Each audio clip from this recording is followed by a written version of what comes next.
فأول حاجة يا إخوانا والله اللايف ده طول، لكن برضو الحاجة الأخيرة زي ما دارفور تقعد معانا بالقوة، لكن بعد ما تقول لك أنت قتلتني وأنت أكلتني وأنت اغتصبتني وكده، عشان كده أنت لازم تعترف وأنا لازم أقعد.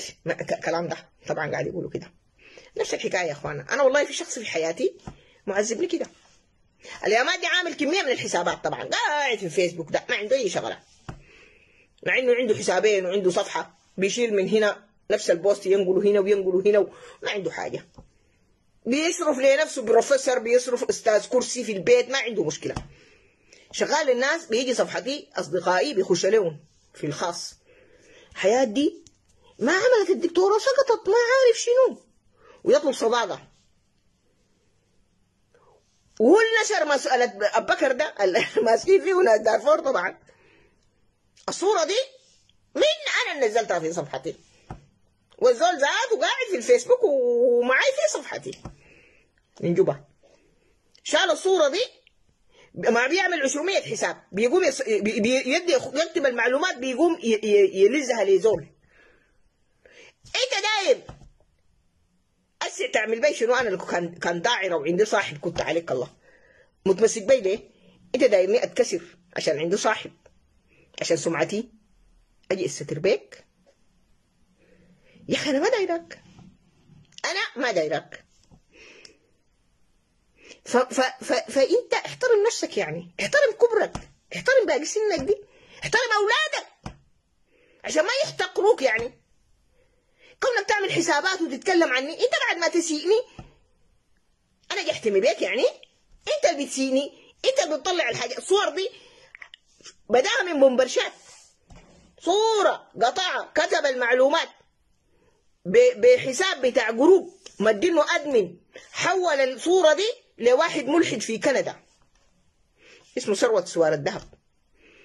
ده كمان ما مقصر ما شاء الله، عنده حساب باسم المرأة سحر احمد، مشى قاعد بيه في منبرشات.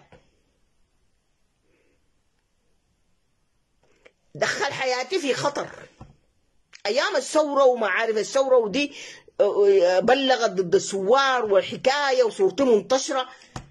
يا اخي انا كميه المطبات اللي عملها لي هذا البني ادم يعني معقوله؟ لكن هو انا باسع في حاجه واحده بتخليني انا اقبل بيك عشان تبقى في حياتي؟ شنو يعني؟ كان انت رافض يبقى يا اخي بالله اشرب مويتها الورقه دي، بالله اشرب مويتها. ما انت ما حترجع حياتي يعني، ما ممكن انت تسيء لي في شرفي وفي عرضي وفي اي حاجه وتخطني في مخاطر وتخوفني عشان اقعد معاك. انت لو ما لقاشك انا كنت قعدت معاك، بس يا هدي بالواضح كده انت مش حبيت تعملها قضيه رائعه بعد ما فشلتني في القضايا العامه. يا هذا خمسور وما عندي مشكله انا، واصلا اسوأ من اللي عملته فيني تاني ما بيتعامل فيني اصلا. ما كفايه لعبت بشرفي وبعرضي انا، ما كفايه خليتني انا تهمه في لسان اللي بيسوى والما بيسوى. شلت الصوره ومررتها، وقد تكون مررت صور تانية انا عارفاها. ده كله عشان شنو؟ عشان اتكسر انا وانت تجي تقعد معاي؟ ما عندك طريقه. ما انا لو برستيوت وكعبه انت ابقى راجل وطلق. ما في زول بيمسك لي مره كعبه، يعني المره الكعبه دي بيطلقوها.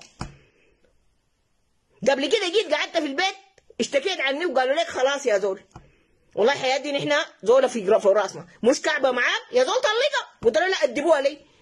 قال لي ما حياتنا نحن اللي بنأدبها، حد احنا بنعرفها واخلاقها وقيمها وهي كيف. انت تيجي تشكي منها طوال تفك علينا. ابيت وطلعتها. جوك 200 نفر بتكذب بتقول لا والله قالت كده، انا ما قلت اي حاجه. هذا علنا كان ده تطلق طلق، ما ده تطلق موسى اشرب مويته.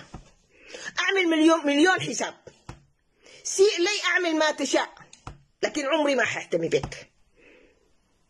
عجبك كده؟ عمرك ما حتدخل حياتي كزوج. 10 سنة مش متعلقني، اقعد تاني 20 سنة لو ربنا مد في عمرك. في كل يوم حتخسر زيادة، في كل يوم الناس حتحتقرك زيادة، لأنه ما في زول بيمسكوا بالطريقة دي. املي قاشك وتعال ابقى زوجي كان. طالما فشلت يبقى خلاص.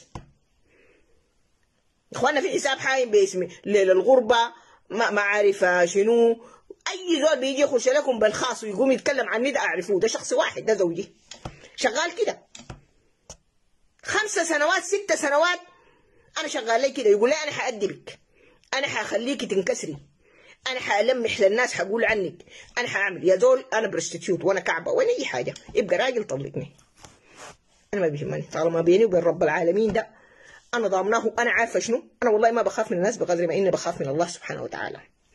وصلوا ما خفت من الله يبقى الناس ما في زول بيخاف. شوف اي زول سقط اخلاقيا ما خاف من رب العالمين ما قاعد يخاف من الناس، لكن انا بخاف من رب العالمين. ولما نحافظ على شرفي وعلى قيمتي، لانه الشرف ده غالي عندي، واهلي اهل رجال، ما بكسر راجل انا. وانا لو ما واثقين فيني ما كان خلوني اطلع عشان اجي كده، لانه عارفيني انا من نشأتي انا منه وانا شنو.